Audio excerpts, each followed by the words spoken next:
fun question for you all, because I think it's always fun to hear inside the helmet or having a coach mic'd up in the huddle during these games. And man, if we could have had Mike Macdonald fully mic'd up during that game, I mean, how fun would that have been for the Cardinals game? But for this Rams game, hypothetically, if you got to hear some sound bites from the game, who on the team, coach or player, would you want to hear mic'd up? We'll start with you, Mike. Yeah, I've always loved the mic'd up segments and the all access stuff. I watch them all, like usually on like Tuesdays or whenever they come out. I'm gonna cheat. I'm gonna give two people for two different reasons. Leonard, every time he's like on camera or mic'd up, gives really good like schematic insights. He had a really good one on the Commanders game with Aiden Durde going over like how they were rushing together, like how to. I'll save the nuts and bolts, but that was like really cool football nerdy stuff. And then just like from a pure energy standpoint, Spoon. Like Spoon's a great, just big ball of energy, trash talk. And I don't think anyone hypes up their teammates like Spoon does. Like everything is a superlative. It's like he's just so happy for everyone, from guys who are on teams, guys who are on offense, guys who are on defense with him. It's really cool. So those would be my like, I'm gonna give two answers there. It's fun to hear the guys that will talk scheme, but they got to be careful themselves, right? That they don't give too much away. So as fans and as media, you love it, right? But the coaches are probably like, oh, maybe not that guy. Brian, who would it be for you? I'm going to go a little off script. I'm going to go Mike Macdonald. I would really be curious what Mike sounds like during a game. We've got little clips now and then, but he's just a different cat. He's a different personality. He's super intense. He's into every aspect. And I would be really curious, because I don't think he gets super high or low, but there's some moments in there. And I think it's pretty funny when he does get a little emotional.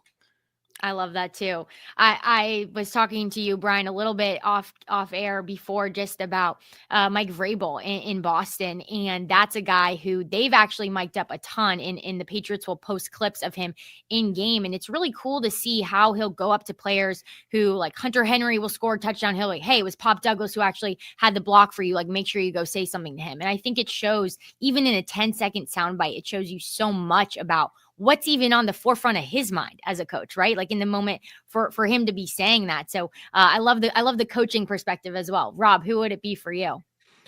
Any player who got injured in the game, because they might then go, I have a knee injury and it's really bad. And then we'd actually know what was happening with these injuries. Don't find anything out off the coach. I did not know where you were going with that, Rob. It sounded kind of dark to start, but you know what? That's not a bad thing. I'd love to know, just on the injury topic, how have you navigated that? Just maybe all three of you, if you have an interesting injury report story, or how do you navigate that as media, while wanting to respect the player, but really trying to find out what's going on. We kind of see who draws the short stick in the media room, who's going to ask the question and get the non-answer any given week.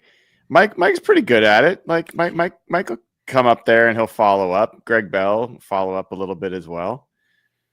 Yeah, I'm just so used to it. Like, they never like it, the PR, the coach. Just like, we need to know, because then we look crazy if we don't answer. That's the main reason why I'm always like, let's ask, because if we don't, then we just look like silly. Like, oh, you guys didn't ask what's up with Ernest Jones or whoever. Even if we get the non-answer, which we get quite often, to Rob's point, I think Mike Macdonald just hopefully he gets to like, do we have to ask you like when Ernest is coming back? You can tell us the sky is blue after, but if we don't ask, then we look crazy. And every once in a while, there is a guy who unofficially someone take turns being the person to always asks about the long-term injury. I think one year, like, I kept asking about Malik McDowell. I think that was 2017. I would just ask like every couple of weeks because we just kind of forgot about him.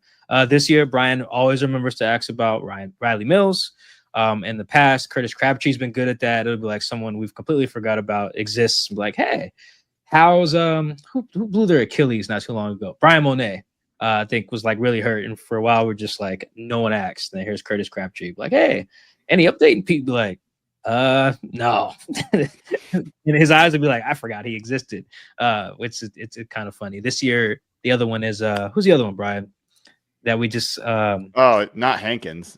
Yeah, Hankins. Yeah. I mean, Some of the I don't names. ask about him because I don't think he's injured. I mean, I just think that they have him on retainer, like a lawyer, and they were like, I don't know, Quentin Bohanna and Brandon Peely are going to work out, so we'll just have this vet around. And I don't know. I never took that seriously, especially once we got out of training camp. But the thing is, AB with Mike McDonald, he does not like to say things that he is not 100% sure are true. Like I think it's part of why speaking to the media is kind of a challenge for him from the outset. He's a pretty genuine, authentic guy, and you can't always say exactly what the truth is to the media. And injuries, even when he does know relatively how things are going, I think he's found that the doctors don't always know what's actually true. So I think the whole thing where I think it really bothers him when he says something and then he has to walk it back, and it's happened enough that now he just basically doesn't say anything. It's interesting. When I was working for the Seahawks in his first year, I did notice that he was very careful about what he said. If he didn't fully know, he would straight up say, I don't know. He would say, I wish I had an answer for you all. And I was like, you don't owe me anything, like you don't need to give me an answer. But I thought it was a very genuine and real way to handle the media and injuries concerning that. But another name that I'll just throw out there, Brady Russell, he's been mic'd up a few times, but man, ultimate hype man on and off the field. Absolutely love that guy and all the things. So that would be my mic'd up. But yeah, probably Mike McDonald if I had to choose one.